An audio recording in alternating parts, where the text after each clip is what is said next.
నమస్తే. Good morning. ఈరోజు news paper వార్తలు వాటిలోని ముఖ్యాంశాలు. Please like, share and subscribe. ముందుగా ఈనాడు పత్రిక.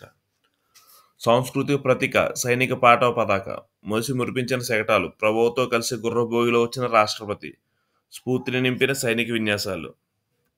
ఏపీ బ్రాండ్కు ఊపు దోవసలో అతి స్పష్టంగా కనిపించింది. హయాంలో అంతా విధ్వంసమే, అందుకే ప్రజలు ఎన్డీఏ పాలన కోరుకున్నారు. 2047 నాటికి 305 లక్షల కోట్ల రాష్ట్ర ఆర్థిక వ్యవస్థ. గణతంత్ర దినోత్సవంలో గవర్నర్ జస్టిస్ అబ్దుల్ నజీర్. పైకప్పులపై సౌర బోర్లు, డ్వాక్రా మహిళల ఇళ్లపై సోలార్ రూప్ టాప్. తొలి విడతగా 1,00,000 గృహాలపై ఏర్పాటు. ఇప్పటికే 80,000 మంది సమ్మతి. ప్రజలపై విద్యుత్ భారాన్ని గణనీయంగా తగ్గించేందుకు ప్రభుత్వం చర్యలు చేపట్టింది. కేంద్ర ప్రాయోజిత పథకం పీఎం సూర్యఘర్ యోజన కింద ప్రతి ఇంటిని సోలార్ ద్వారా విద్యుత్ వినియోగాన్ని అనుసంధానించేందుకు అడుగులు వేస్తుంది. రాష్ట్ర వ్యాప్తంగా 1 కోటి మందికి పైగా డ్వాక్రా మహిళలను నిషేధన వారి ద్వారా అంచెలంచెలుగా విస్తృత ప్రచారం నిర్ణయించింది. తొలి విడతగా 1,00,000 మంది డ్వాక్రా మహిళలపై సోలార్ రూఫ్టాప్ అమర్చాలని లక్ష్యంగా పెట్టుకుంది. వీటిని ఏర్పాటు వల్ల కలిగే లబ్ధిపై గ్రామీణ ప్రాంత నిర్మూలన సొసైటీ సర్చ్ అధికారుల ద్వారా మహిళలకు అవగాహన కల్పిస్తున్నారు. సునీల్ విషయంలో ఎందుకు భయపడుతున్నారు? A1, A2కు నోటీసు ఇచ్చి పిలవరేం? నిందితులుగా చూపరు, వారిపై చర్యలేవి? వైద్యుల్ని అందుబాటులో ఉంచాలని కలెక్టర్ ఎలా చెబుతారు? నాపై దాడి చేసిన వ్యక్తిని న్యాయమూర్తి సమక్షంలో స్పష్టంగా గుర్తించా. తులసీబాబును పార్టీ దూరం పెడుతుందని భావిస్తున్నా. గుంటూరులో మీడియాతో డిప్యూటీ స్పీకర్ రఘురామకృష్ణరాజు.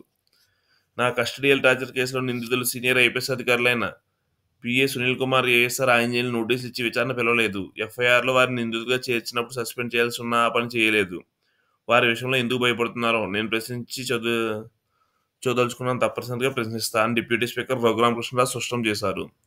తనపై జరిగిన హత్యాయత్నం కేసులో నిందితుల గుర్తింపు కోసం ఆదివారం గుంటూరు జిల్లా కోర్టు జైలుకు వచ్చిన ఆయన మీడియాతో మాట్లాడారు. ఎప్పటికైనా ఆర్పీ సిసోదియా, హరీష్ కుమార్ గుప్తా కమిటీ సునీల్ కుమార్పై చర్యలు తీసుకుందని ఆశిస్తున్నా.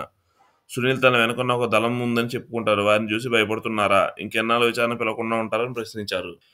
ఏపీ బ్రాండ్ గూపు స్వర్ణాంధ్ర విజన్ 2047 సాధనకు 10 సూత్రాలు. పేదరికం లేని సమాజం.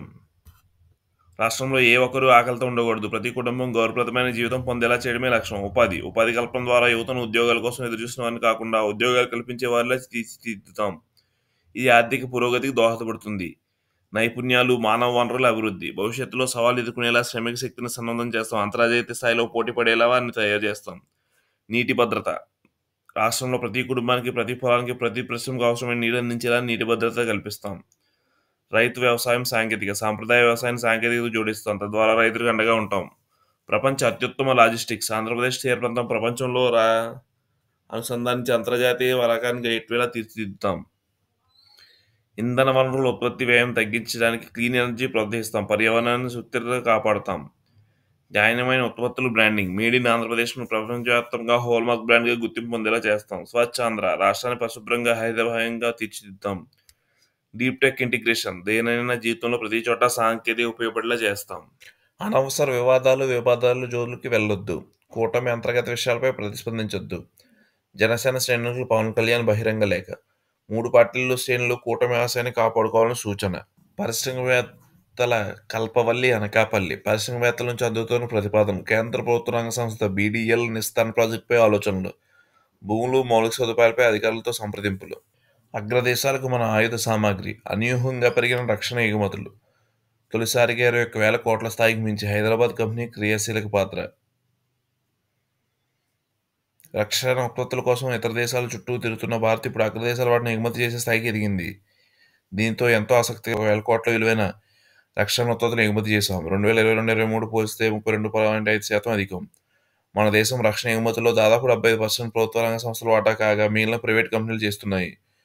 కొన్నేళ్లకే రక్షణ పరికరాల ఉత్పత్తి ఎగుమతులు ప్రైవేట్ సంస్థల వాటి గణనీయంగా పెరిగే అవకాశం కనిపిస్తుంది. ఇందులో హైదరాబాద్ కేంద్రంగా కార్యకలాపాలు సాగిస్తున్న కంపెనీలు క్రియాశీలక పాత్ర పోషిస్తున్నాయి. 2029 నాటికి 50,000 కోట్ల విలువైన రక్షణ పరికరాలు ఎగుమతి చేయాలనేది ప్రభుత్వ లక్ష్యం. 7 నెలల్లో 6 లక్షల కోట్లు, 4 లక్షల ఉద్యోగాలు కూడా. రాష్ట్రంలో పెట్టుబడిపై ప్రభుత్వ వివరణ.